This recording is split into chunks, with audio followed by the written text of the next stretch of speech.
कहानी स्टार्ट होती है कोरिया में और हमें स्टार्ट में कुछ स्कूल के स्टूडेंट्स को दिखाया जाता है। यहाँ पर 4 स्टूडेंट मिलकर एक स्टूडेंट को मार रहे होते हैं और उस स्टूडेंट का नाम जिनसू होता है और वो स्टूडेंट जिनसू को बहुत ही बुरी तरह से मारते हैं। लेकिन तभी जिनसू की बॉडी में कुछ अजीब किस्म की एक्टिविटी होना स्टार्ट हो जाती है और जिनसू की बॉडी देखकर ऐसा लगता था कि शायद वो ज़ॉम्बी में बदलने वाला है। और फिर जिनसू उठकर इन स्टूडेंट्स को मारने लगता है जो जिनसू को बुरी तरह से मार रहे थे। अब वो ज़ॉम्बी की तरह रिएक्ट करता है जैसे ज़ॉम्बी किसी पर अटैक करने लगते हैं और वो किसी को भी नहीं देखते। और जब जिनसू एक स्टूडेंट पर अटैक करने की कोशिश करता है तो फिर वो नीचे रोड पर ही गिर जाता है। अब रोड पर गिरने के बाद वो बिल्कुल भी नहीं हिलता। अब वो चारों स्टूडेंट ये सोचते हैं कि जिनसू मर गया है। इसके बाद सीन शिफ्ट एक हॉस्पिटल में होता है जहाँ पर हम जिनसू को देखते हैं। अब जिनसू को हॉस्पिटल में एडमिट किया गया था और यहीं पर जिनसू के फादर उससे मिलने आते हैं जिनका नाम मिस्टर ली था। और अब यहाँ पर ये दोनों कुछ बातें करते हैं लेकिन जिनसू को ये बात पहले ही पता थी कि वो ज़ॉम्बी बन सकता था और उसके फादर भी इस बारे में जानते थे कि जिनसू ज़ॉम्बी में कन्वर्ट हो सकता है। यहाँ पर जिनसू अपने फादर पर भी अटैक करने की कोशिश करता है लेकिन तभी मिस्टर ली एक फाइबर उठाते हैं और जिनसू की तरफ कर देते हैं। फिर इसके बाद मिस्टर ली जिनसू को एक बैग में बंद करते हैं और उसको हॉस्पिटल से बाहर ले जाने लगते हैं। तभी जिनसू का हाथ उस बैग से बाहर आता है और वो अपने फादर के हाथ को पकड़ लेता है और यहाँ पर ये पता चलता है कि ज़ॉम्बीज़ इतनी आसानी से नहीं मरते। और इसके बाद यहीं पर सीन कट हो जाता है और अब हम लोग कुछ दिनों के बाद का सीन देखते हैं और हमें एक कोरिया का स्कूल दिखाया जाता है। और यहाँ पर सब लोग बहुत ज्यादा खुश हैं क्योंकि गर्मियों का सीजन जा चुका है और सर्दियों का सीजन आ गया है और सभी स्टूडेंट्स बहुत ज्यादा खुश हैं। और यहाँ का एक कल्चर भी है कि सभी स्टूडेंट्स को स्कूल की सफाई खुद करना पड़ती है और सभी स्टूडेंट्स इन्हीं कामों में लगे हुए हैं। तभी हमें एक साइंस लैब दिखाया जाता है और इस लैब में हम एक लड़की को देखते हैं जो सोकर उठती है। ये वही लड़की थी जो मूवी के स्टार्ट में हमने कुछ स्टूडेंट्स को देखा था जो जिनसू को मार रहे थे और ये लड़की उन लोगों के साथ शामिल थी। और जब ये लड़की साइंस लैब से बाहर आने लगती है तभी इसको एक अजीब सी आवाज आती है और जब वो देखती है तो एक बॉक्स में चूहा बंद था और वो अब उस चूहे से प्यार करने लगती है और अपने फिंगर के इशारे से उस चूहे को अपने पास बुलाती है। और तभी वो चूहा उसकी फिंगर पर बाइट कर लेता है और जब चूहा इसको काटता है तो इसकी फिंगर से ब्लड आने लगता है और वो चूहा अगले ही पल ज़ॉम्बी बन जाता है। और अब हमें ये पता है कि अगर चूहे ने इस लड़की को काटा है तो ये भी ज़ॉम्बी में बदल जाएगी। और वहाँ पर लैब के टीचर आ जाते हैं। ये मिस्टर ली थे और अब हमें यहाँ पर ये बात पता चलती है कि मिस्टर ली इनके साइंस के टीचर थे। और जब मिस्टर ली को ये बात पता चलती है कि इस लड़की को चूहे ने काट लिया है तो मिस्टर ली इस लड़की को बाहर जाने नहीं देते और इसको अंदर ही बंद कर देते हैं। इसके बाद हम यहाँ पर एक मेन कैरेक्टर को देखते हैं और इसकी मॉम का एक रेस्टोरेंट होता है। अब इसके सभी फ्रेंड्स इसकी मॉम के रेस्टोरेंट पर जाने के लिए उससे कहते हैं और फिर स्वान अपने सभी फ्रेंड को अपनी मॉम के रेस्टोरेंट पर ले जाता है। और यहाँ पर हम इस सीरीज की एक और मेन कैरेक्टर को देखते हैं जिसका नाम होता है ओंजो। अब इस रेस्टोरेंट में ये खाना खाते हैं और बहुत ही ज्यादा मस्ती करते हैं और साथ ही अपने स्कूल के टीचर की बात भी करते हैं। ये मिस्टर ली की बात कर रहे थे कि जब से उनका बेटा गायब हुआ है वो सबके साथ बहुत ही अजीब सा बिहेव करते हैं। और यहाँ पर ये लोग जिनसू की बात कर रहे थे। अब जिनसू गायब हो गया था और हम लोगों ने लास्ट सीन में उसको एक सूटकेस में बंद देखा था। इसके बाद जिनसू का पता किसी को भी नहीं था और फिर इसके बाद ये लोग उठकर बाहर जाते हैं और हमें पता चलता है कि सैन ओंजो को पसंद करता था। ओंजो सैन से अपने बाल खोलकर पूछती है कि वो कैसी लगती है। अब सैन इस बात को सोचता है कि शायद ओंजो भी उसको लाइक करती है। इसके बाद वो सब लोग अपने घर चले जाते हैं और अब हम उस लड़की को देखते हैं जिसको मिस्टर ली ने बंद कर दिया था लेकिन अभी तक वो ज़ॉम्बी नहीं बनी थी। और फिर अगले सुबह हम ओंजो को देखते हैं जो अपने फादर के साथ बैठी बातें कर रही थी। इसी दौरान उसके घर सैन आ जाता है और इस बात से हमें ये भी पता चलता है कि सैन और ओंजो दोनों सेम ही बिल्डिंग में रहते थे और यहाँ पर ये गेम भी खेलते हैं और डिसाइड करते हैं कि जो इस गेम को हारेगा वो जीतने वाले का बैग स्कूल तक लेकर जाएगा। अब ओंजो इस गेम को हार जाती है और वो सैन का बैग लेकर स्कूल तक जाती है। इसके बाद ही दोनों स्कूल आ जाते हैं और हम देखते हैं कि स्कूल का माहौल बहुत ज्यादा अच्छा था और स्कूल में सभी स्टूडेंट्स बहुत ज्यादा खुश नजर आ रहे थे। इसके बाद हम वही लड़कों को देखते हैं जिन लोगों ने जिनसू को मारा था। अब ये सभी लड़के स्कूल के एक लड़का और एक लड़की को बैग वाली बिल्डिंग पर ले जाते हैं जहाँ पर कंस्ट्रक्शन का काम चल रहा था। अब ये सभी लड़के उस लड़के को बहुत ज्यादा मारते हैं और ये सभी लोग ये समझ रहे थे कि जिनसू के गायब होने की खबर टीचर को इसी लड़के ने बताया है और वो जिस लड़की को अपने साथ लाए थे उसकी खराब सी वीडियो बनाने लगते हैं और उस वीडियो से उस लड़की को ब्लैकमेल करते हैं। और यहाँ पर एंट्री होती है थर्ड मेन कैरेक्टर की जिसका नाम था सोयुक। अब सोयुक उस लड़की को बचाता है और वहाँ से लेकर चला जाता जाता है और तभी इसको जाते हुए रास्ते में ओंजो देख लेती है, जो इसको देखकर अपने बाल खोल देती है। और यहाँ पर ये हमें बात समझ आती है कि ओंजो सैन को नहीं बल्कि सोयूक को पसंद करती थी। और दूसरी तरफ हम ये देखते हैं कि सोयूक और सैन दोनों फ्रेंड थे और फिर उनकी क्लास में उनकी क्लास टीचर आ जाती है। वो उन सबसे मोबाइल कलेक्ट करने लगती है और सबसे उस गायब होने वाली लड़की के बारे में पूछती है। तभी एक स्टूडेंट टीचर को बताता है कि उसने उस लड़की को लास्ट टाइम साइंस लैब में देखा था। अब टीचर मिस्टर ली से पूछने के लिए साइंस लैब में आ जाती है, लेकिन मिस्टर ली उसको साफ मना कर देते हैं कि वो लड़की यहाँ पर नहीं आई थी। तभी वहाँ पर टीचर को अजीब सी आवाज आती है, लेकिन मिस्टर ली उसको कहते हैं कि उसने एक चूहे को बंद किया हुआ है और ये आवाज भी उसी चूहे की होगी। जब टीचर यहाँ से चली जाती है तो हम उस लड़की को देखते हैं जो अब पूरी तरह से ज़ॉम्बी बन चुकी थी। तभी मिस्टर ली उसको एक इंजेक्शन लगाते हैं। मिस्टर ली शायद उस लड़की पर कोई एक्सपेरिमेंट कर रहे थे। अब वो लड़की मिस्टर ली से कहती है कि मुझे मत मारना, तो मिस्टर ली उसको कहते हैं कि हाँ उम्मीद करो, मैं तुम्हें नहीं मारूंगा। शायद वो ये जानते थे कि ये लड़की मरने वाली है। फिर इसके बाद मिस्टर ली यहाँ से क्लास में चले जाते हैं, जहाँ पर हम उस लड़के को देखते हैं जो अभी भी उस लड़की को तंग कर रहा था, जिसने पहले उस लड़के की वीडियो बनाई थी। ये लड़का उन्हीं लड़कों में से था जिन लोगों ने जिंसू को भी मारा था। यहाँ पर मिस्टर ली एक वायरस का टॉपिक पढ़ा रहे थे और वो बहुत ही कॉन्फिडेंस के साथ कहते हैं कि बुक में गलत लिखा हुआ है। अब दूसरी तरफ वो लड़की भी छूट जाती है जिसको मिस्टर ली ने बांध कर रखा हुआ था और वो अपनी क्लास में अपनी क्लास टीचर के पास आ जाती है और वो अपनी क्लास टीचर को सब कुछ बता देती है कि उसको मिस्टर ली ने बांध कर रखा हुआ था। क्लास के सभी स्टूडेंट्स इसकी ये हालत देखकर बहुत ज्यादा डर जाते हैं और वो लड़की ये भी बताती है कि मिस्टर ली ने उसको अजीब से इंजेक्शन दिए हैं। अब ये सभी बातें पूरी क्लास में फैल गई थी। तभी जल्दी से सोयूक उस लड़की को मेडिकल रूम में ले जाता है और ओंजो भी सोयूक के पीछे चली जाती है और जब उस लड़की को बेड पर लेटाया जाता है तो वो ओंजो के हाथ पर काट लेती है। और दूसरी तरफ क्लास में सभी लोग ये बातें कर रहे थे कि मिस्टर ली ने शायद उस लड़की के साथ इसलिए ऐसा किया क्योंकि वो लड़की अपने गैंग के साथ मिलकर उनके बेटे के साथ बहुत ज्यादा बुरा किया करती थी। और यहीं पर हम एक लड़की को देखते हैं जो अपना बैग उठाकर अपने घर जा रही थी क्योंकि इस लड़की की बहुत ज्यादा तबीयत खराब थी और ये लड़की चुपचाप अपने घर चली जाती है। इसके बाद सैन को पता चलता है कि उस लड़की ने ओंजो को काट लिया है। अब ये ओंजो को बचाने के लिए उसके पीछे भागता है, लेकिन जब जाकर देखता है तो वहाँ पर कोई भी नहीं था। उस लड़की को एम्बुलेंस में डाल कर ले जाते हैं और ओंजो के फादर उसको पट्टी बांध देते हैं। ओंजो के फादर भी एम्बुलेंस में काम किया करते थे। अब ओंजो क्लास में जाते हुए सोयूक को बुलाती है और उसको अपना नेम बेस्ट देती है। अब नेम बेस्ट देने का मतलब कोरिया में ये था कि डेट पर जाने के लिए पूछना। अब सोयूक उससे पूछता है कि क्या तुम मेरे साथ डेट पर जाना चाहती हो, तो वो कहती है कि हाँ। फिर वहाँ पर सैन आ जाता है। अब इस बात पर ओंजो को बहुत ही ज्यादा गुस्सा आता है क्योंकि वो ये सोचती है कि हम दोनों के दरमियान में सैन ने आकर हम दोनों को डिस्टर्ब कर दिया।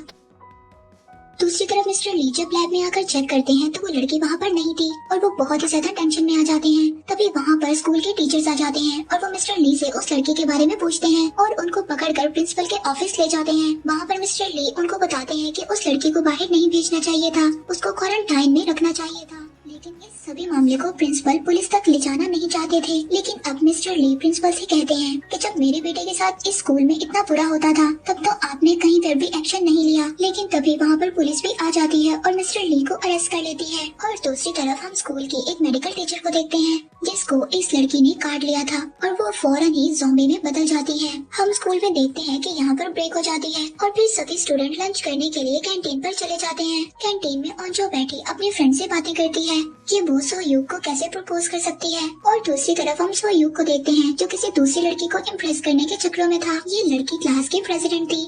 अब ये अलग सबसे इसलिए रहती थी क्योंकि इसकी मदर ने इसको जबरदस्ती क्लास प्रेजेंटेंट बनवाया था और इसको ये बात बिल्कुल भी अच्छी नहीं लगती थी। इसी वजह से क्लास का कोई भी स्टूडेंट इसकी इज्जत नहीं करता था। और दूसरी तरफ हम उसी गैंग के दो लड़कों को देखते हैं जिन लोगों ने मिलकर जिंसू को मारा था। अब वो लड़के गुजरते हुए मेडिकल लैब की तरफ देखते हैं जहाँ पर हम उस टीचर को देखते हैं जो ज़ॉम्बी में बदलकर अजीब सी एक्टिविटी कर रही थी। और ये दोनों लड़के अब उस टीचर की वीडियो बनाना शुरू कर देते हैं। लेकिन तभी वो टीचर अचानक से इन दोनों पर अटैक कर देती है और इन दोनों लड़कों में से एक की गाल नोचकर खा जाती है। और अब ये लड़का भी फौरन से ज़ॉम्बी बन जाता है और ये दूसरे स्टूडेंट को खाने लगता है। और फिर हम स्कूल की छत का सीन देखते हैं जहाँ पर वो लड़की सुसाइड करने की कोशिश करती है जिसकी उन लड़कों ने वीडियो बनाई थी। तभी वहाँ पर उस लड़की का दोस्त आ जाता है और उसको मना करता है कि तुम ऐसा मत करो। तो लड़की उससे कहती है कि तुम ऐसा क्यों कह रहे हो, क्या तुम मुझे पसंद करते हो? तो वो लड़का कहता है कि हाँ मैं तुम्हें पसंद करता हूँ। वो लड़की कहती है कि ऐसा मत करो। करो, क्योंकि तुम भी लूजर हो और मैं भी लूजर हूँ और हम दोनों मिलकर बहुत ही बड़े लूजर बन जाएंगे। इसके बाद वो लड़की सुसाइड करने लगती है, लेकिन तभी उसकी नजर नीचे जाती है और वो देखती है कुछ स्टूडेंट विंडो से छलांग लगा रहे हैं। ये स्टूडेंट एक्चुअली ज़ॉम्बीज़ को लेकर कूद रहे थे। ये देखकर वो लड़की बहुत ही ज्यादा परेशान हो जाती है। अब सभी ज़ॉम्बीज़ जो नीचे गिर गए थे वो ग्राउंड में स्टूडेंट्स पर अटैक कर देते हैं। इसके बाद हम स्कूल की कैंटीन को देखते हैं। यहाँ पर अभी भी रिलैक्स माहौल था, क्योंकि यहाँ पर अभी भी किसी को नहीं पता था कि स्कूल में क्या हो रहा है। ओंजो यहाँ पर सैन से कहती है कि तुम सोयूक से पता करो कि वो मुझे पसंद करता है या नहीं करता।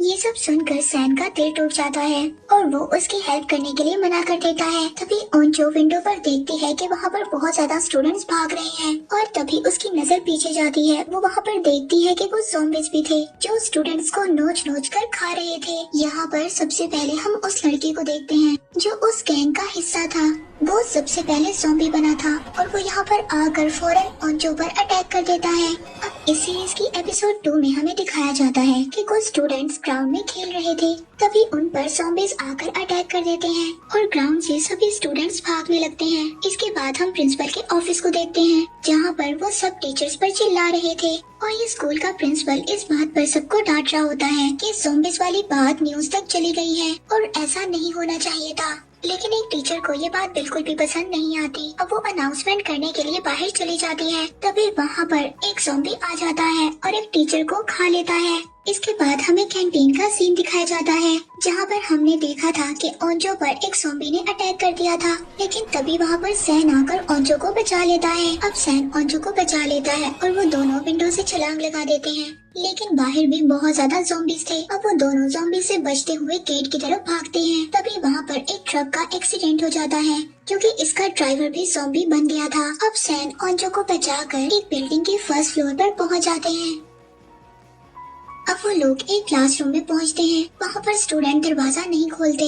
वो समझते हैं कि ये लोग भी ज़ॉम्बीज़ हैं, लेकिन उनके कहने पर ये लोग दरवाजा खोल देते हैं और वो सभी लोग क्लासरूम के अंदर चले जाते हैं।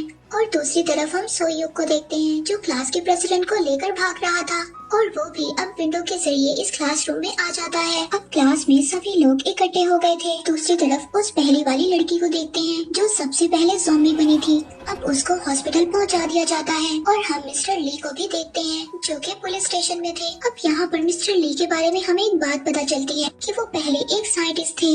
मिस्टर ली ने एक केज में एक चूहे और एक बिल्ली को रखा था, लेकिन चूहा बिल्ली से डरकर उस केज के कोने में बैठा रहता था। लेकिन जब एक दिन चूहे को बहुत ज्यादा गुस्सा आया तो मिस्टर ली ने उसके डीएनए को ले लिया और फिर उसके डीएनए से एक मेडिसिन बनाई और उस मेडिसिन को मिस्टर ली ने अपने बेटे की बॉडी में ट्रांसफर कर दिया। अब इनको ये लगता था कि इनका बेटा भी बहुत ज्यादा डरपोक है, इस वजह से उसको भी गुस्सा आएगा। लेकिन सबसे पहले इनका बेटा ज़ॉम्बी बन गया और उसने सबसे पहले अपनी मदर को ही मार दिया। यहाँ पर हमें पता चलता है कि मिस्टर ली एक बहुत ही ज्यादा साइको था। इसके बाद हम हॉस्पिटल में उस लड़की को देखते हैं, जहाँ पर उस पर कुछ टेस्ट किए जा रहे थे। तभी वो लड़की वहाँ पर 2 डॉक्टर्स को काट लेती है और वो डॉक्टर्स फौरन से ज़ॉम्बी में बदल जाते हैं और पूरे हॉस्पिटल में ज़ॉम्बीज़ फैल जाते हैं, क्योंकि ये लोग सभी एक दूसरे को काट रहे थे। दूसरी तरफ हम उस लड़की को देखते हैं जो कि स्कूल से चली गई थी। इसकी किस्मत काफी ज्यादा अच्छी थी, क्योंकि ये इस इंसिडेंट से पहले ही स्कूल से बाहर आ गई थी। वहीं पर रोड पर हम एक बस को देखते हैं। इस बस में सभी उस स्कूल के स्टूडेंट्स थे जो गेम्स खेलकर वापस स्कूल आ रहे थे। वो जब स्कूल पहुंचते हैं तो यहाँ आकर उनके होश उड़ जाते हैं। दूसरी तरफ क्लास में बंद स्टूडेंट फोन को ढूंढते हैं ताकि वो फोन से किसी की हेल्प को बुला सकें। वो लोग फोन से कॉल करते हैं पुलिस स्टेशन में, लेकिन पुलिस स्टेशन में किसी को भी कोई असर नहीं होता। वो सब लोग ये समझ रहे थे कि शायद बच्चे हमारे साथ मजाक कर रहे हैं। दूसरी तरफ पुलिस के दूसरे डिपार्टमेंट में भी कॉल आती है कि हॉस्पिटल में ज़ॉम्बीज़ फैल गई हैं। अब वो थोड़ा सा इस बात को लेकर सीरियस हो जाते हैं। दूसरी तरफ ओंजो अपने फादर को भी कॉल कर देती है। फिर ये सब सुनकर ओंजो के फादर अपने स्टाफ के साथ वहाँ से निकल जाते हैं इन सब की हेल्प करने के लिए। फिर उनकी क्लास में वहाँ पर एक टीचर आ जाते हैं। अब सभी स्टूडेंट टीचर को देखकर बहुत ज्यादा खुश होते हैं। टीचर वहाँ पर सभी स्टूडेंट से कहते हैं कि डोर और विंडो को अच्छे तरीके से बंद कर दो। इसी दौरान ओंजो उस टीचर के हाथ को नोटिस करती है कि उस टीचर के हाथ पर भी ज़ॉम्बी ने काटा हुआ था। अगले ही पल वो टीचर ज़ॉम्बी बन जाता है और वहाँ पर एक लड़की को भी काट लेता है और उसको भी अपने साथ ज़ॉम्बी बना देता है। यहाँ पर सभी स्टूडेंट उस टीचर के साथ काफी ज्यादा फाइट करते हैं। इसके बाद वो उस टीचर को उस रूम में ही बंद कर चले जाते हैं। अब यहाँ से निकलकर ये लोग लैब में जाने के लिए भागते हैं और यहाँ पर सो यूग सभी को उड़ कर मारता है क्योंकि ये बहुत ही अच्छा फाइटर था। इसके बाद वो फाइनली लैब में पहुंच जाते हैं, लेकिन जब वो लैब तक पहुंचते हैं तो वहाँ का लॉक लगा हुआ था। अब ओंजो उस लॉक को तोड़ती है, तभी दूसरे स्टूडेंट उन ज़ॉम्बीज़ को रोकने की कोशिश करते हैं और जब ये लोग लैब में पहुंच जाते हैं तो वहाँ की सभी विंडोज और डोर को बंद कर लेते हैं। ओंजो यहाँ पर सबसे सोयूग के बारे में पूछती है क्योंकि वो लैब के बाहर ही रह गया था। ओंजो अब ये बात सोचती है कि सोयूग भी ज़ॉम्बी बन गया होगा। इसके बाद हमें छत का सीन दिखाया जाता है। इन दोनों लड़का लड़की के बारे में एपिसोड 1 में भी देखा था। इसके बाद सीन शिफ्ट होता है और हम वॉशरूम में एक लड़की को देखते हैं जो कि ज़ॉम्बी से ही छुपी हुई थी और उसके साथ वाले वॉशरूम में एक लड़का और एक लड़की छुपे हुए थे। अब उन दोनों में से लड़की इन्फेक्टेड थी, लेकिन लड़के को इस बात का नहीं पता था। अब ये साथ ही वॉशरूम में जो लड़की थी वो उस लड़की को उस वॉशरूम से बाहर निकालती है और उस लड़की को उसी वॉशरूम में बंद कर देती है और अगले ही पल वो लड़की भी ज़ॉम्बी बन जाती है। तभी एक एरो आकर उस लड़की ज़ॉम्बी के सर पर लगता है और यहाँ पर हम इस सीरीज के 2 मेन और कैरेक्टर्स को देखते हैं जो बो और एरो को चलाना जानते थे और इन लोगों को हमने बस में देखा था। ये लोग बस में से यहाँ पर आए थे। दूसरी तरफ हम टीचर को देखते हैं जो ये अनाउंसमेंट करती हैं कि स्कूल की हालत बहुत ही ज्यादा खराब हो गई है और जो स्टूडेंट जहाँ पर है वहीं पर छुप जाए। इसी दौरान हमें सभी स्टूडेंट्स को दिखाया जाता है कि कौन कहाँ पर छुपा हुआ है और हम प्रिंसिपल को भी देखते हैं जो कि टेबल के नीचे छुपे हुए थे। अब ओंजो की फ्रेंड सैन से बात करती है और उससे पूछती है कि ओंजो ने क्या तुम्हें बताया है कि वो सोयूग को पसंद करती है। इसके बाद ओंजो की फ्रेंड उसके पास चली जाती है। ओंजो अपनी फ्रेंड की बॉडी को नोटिस करती है कि उसकी बॉडी बिल्कुल ठंडी हो रही है और दूसरे ही पल वो ज़ॉम्बी बन जाती है। ये ओंजो की बहुत अच्छी फ्रेंड थी और अब वो ज़ॉम्बी बनकर ओंजो पर ही सबसे पहले अटैक करती है, लेकिन तभी उसको विंडो से नीचे गिरा देते हैं। अब ओंजो उसका हाथ पकड़ती है और उसका हाथ भी छोड़ने को उसका दिल नहीं कर रहा था क्योंकि वो उसकी बहुत ही अच्छी दोस्त थी। ओंजो इन सब हालात से बहुत ही ज्यादा मायूस हो गई थी और दूसरी तरफ हम सोयूग को देखते हैं जो कि जिंदा था और एक बेंच के साथ लगकर छुपा हुआ था। अब ये सभी लोग डिसाइड करते हैं कि वो पाइप से उतरकर नीचे जाएंगे क्योंकि कुछ ही देर में डोर टूट जाएगा और सभी ज़ॉम्बीज़ अंदर आ जाएंगे। तभी सैन कहता है कि मैं सबसे पहले नीचे जाऊंगा। जब उसकी नजर ओंजो पे पड़ती है तो वो देखता है कि ओंजो को किसी की भी परवाह नहीं थी, वो खामोशी से बैठी हुई थी। वो ओंजो को देखकर अब डिसाइड करता है कि वो लास्ट में जाएगा और वो सभी स्टूडेंट्स को भेजता है। जहाँ पर पाइप खत्म होता है वहाँ पर अनाउंसमेंट रूम था और वहीं पर उनकी टीचर भी थी और फिर उनकी टीचर सबको एक एक कर अंदर बुला लेती है। अब ऊपर सैन और ओंजो बचे थे। सैन उसको वहाँ से जाने के लिए कहता है, लेकिन ओंजो उसको कहती है कि मुझे नहीं जाना क्योंकि अब यहाँ पर कोई भी नहीं बचा जिसको मैं पसंद करती हूँ। ये सुनकर सैन बहुत ज्यादा हर्ट हो जाता है और वो फाइनली ओंजो को मनाकर उसको नीचे भेज देता है। दूसरी तरफ हम सोयूग को देखते हैं जो ज़ॉम्बी से बचकर भाग रहा था और विंडो से बाहर आ जाता है, लेकिन तभी जब सैन पाइप से नीचे उतरने लगता है तो वहाँ पर उस रूम में बहुत ज्यादा ज़ॉम्बीज़ आ जाते हैं और वो सैन को लेकर नीचे कूद जाते हैं और एट द एंड हमें ऐसा दिखाया जाता है कि शायद वो ज़ॉम्बीज़ के साथ नीचे गिरकर मर गया। इसके साथ यहीं पर एपिसोड 2 एंड हो जाता है।